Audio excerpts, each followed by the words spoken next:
రెడ్డికి జీవిత ఖైదు పడే వరకు తన పోరాటం ఆగదంటున్నారు ప్రత్యూష తల్లి సరోజినీదేవి.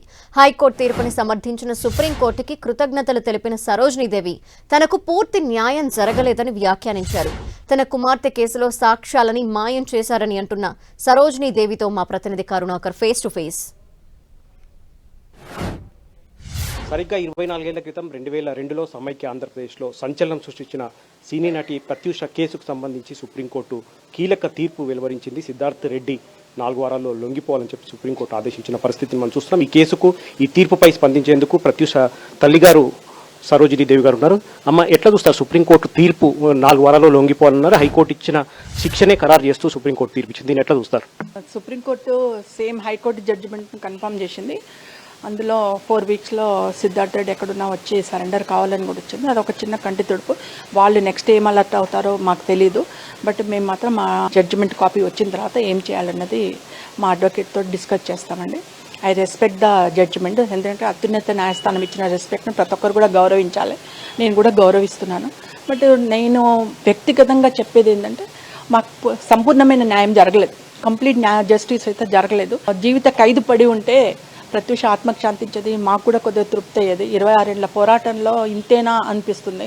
అంటే అమ్మాయి వెళ్ళిపోయింది, మా కుటుంబం ఇక్కడే ఉంది, ఒక మంచి కళాకారిని. అంటే ఈరోజు బతికుంటే ఎంతో పెద్ద కళాకారిని అయ్యేది తెలంగాణలో. అలాంటి అమ్మాయి వెళ్ళిపోయింది. అందుకనే మాకైతే తృప్తి లేదండి. Not complete justice, but okay. అంటే ప్రత్యూష కేసులో పోలీసులు పెట్టిన కేసులు కావచ్చు, పోలీసుల విచారణ కావచ్చు, ఆ తర్వాత సిబిఐ విచారణ కావచ్చు, అందులో ఎక్కడ కూడా ప్రత్యూషను హత్య చేశారని కానీ అత్యాచారం చేశారు కానీ ఎక్కడ కూడా ప్రస్తావన రాలేదు. కేసు అంతా కూడా దాన్ని బట్టే ఇప్పుడు తీర్పు వెలువరించారు. మీరేమో హత్య జరిగింది, అత్యాచారం చేశారని చెప్తున్నారు. సిబిఐ ఇన్వెస్టిగేషన్ స్టార్ట్ కాకముందుకే మెడికో లీగల్ కింద కానీ ఇతరత్ర ఎవిడెన్స్ కానీ అన్ని తారుమారైపోయినాయి.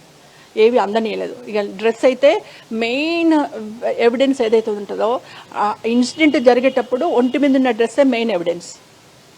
అత్యాచారం చేయబడిందా, చంపబడిందా అనడానికి ఒంటి మీద ఉన్న డ్రెస్సే మెయిన్ ఎవిడెన్స్. ఆ మెయిన్ ఎవిడెన్స్ని తగలబెట్టేశారు హాస్పిటల్ వాళ్ళు. నేను పోయి అడిగితే తగలబెట్టేసాము, లేదు అన్నారు.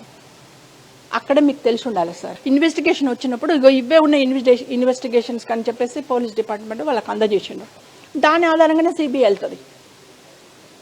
దాని ఆధారంగా లేదు. అందులో మెయిన్ ఏంటంటే నేను సెషన్ కోర్టులో కానీ, హైకోర్టులో కానీ, సుప్రీంకోర్టులో కానీ మునిస్వామి రిపోర్ట్ను నేను సబ్మిట్ చేసినాం. బట్ దే ఆర్ నాట్ కన్ఫామ్లోకి తీసుకోకుండా ఒక త్రిసభ్య కమిటీ వేసి ఆ త్రిసభ్య కమిటీ ఇచ్చిన రిపోర్ట్ 3 డాక్టర్లతో చేసిన రిపోర్ట్ను కౌంట్ చేసుకున్నారు. కానీ మునిస్వామి రిపోర్ట్ను కౌంట్ చేయలేదు. ఎందుకు కౌంట్ చేయలేనది న్యాయస్థానాలకే తెలవాలి. నాకైతే తెలుసు.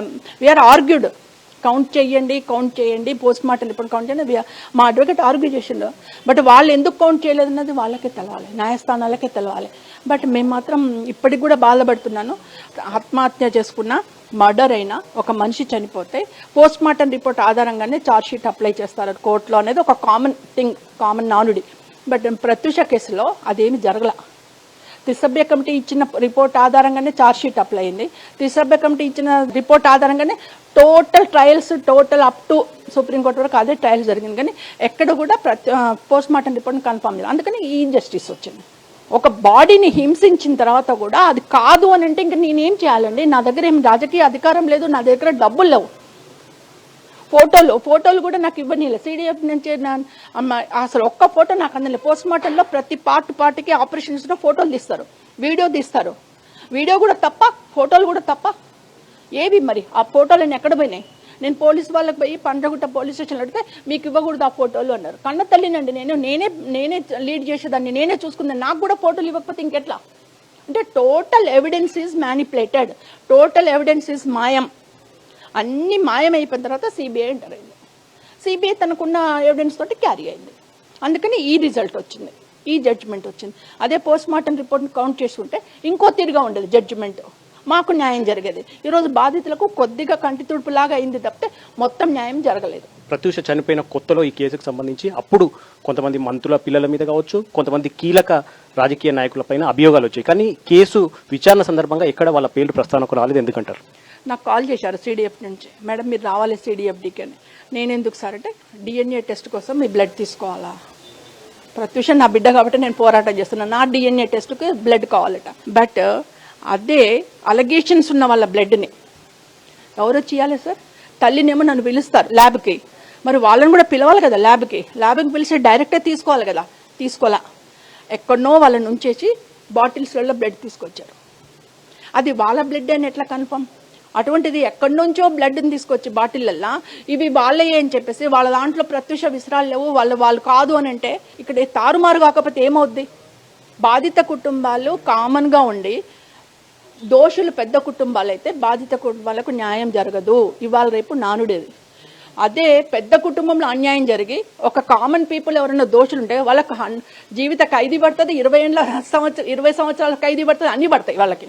ఎందుకంటే దే ఆర్ కామన్ ఫ్యామిలీ. అది సిచ్యువేషన్. ఇప్పుడు మేము కూడా బాధితులం, కామన్ ఫ్యామిలీ కాబట్టి మాకు 100% న్యాయం జరగలేదు సార్, జరగదు కూడా.